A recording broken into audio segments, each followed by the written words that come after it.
NTR statue, దాని గురించి యాక్చువల్గా ఫస్ట్ మీటింగ్ జరిగింది. దాంట్లో అధికారులు యాక్చువల్గా వారు ఇంతవరకు చేసిన మొత్తం ప్రజెంటేషన్ చేయడం జరిగింది. దాంట్లో కొన్ని సజెషన్స్ కూడా ఈరోజు గ్రూప్ ఆఫ్ ఎంత అవుతుంది 1750 వరకు అవుతుంది యాక్చువల్గా. దాంట్లో ఆ విగ్రహం యొక్క bronze skin, only bronze skin 3500 టన్నులు.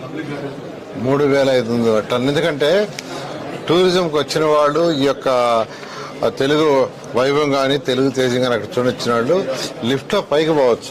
విగ్రహం పైకి ఏదైతే 182 మీటర్లు ఉందో దాదాపు 160 మీటర్ల వరకు పైకి పోవటం, అక్కడి నుంచి సిటీ మొత్తం చుట్టూ ఉంటుంది.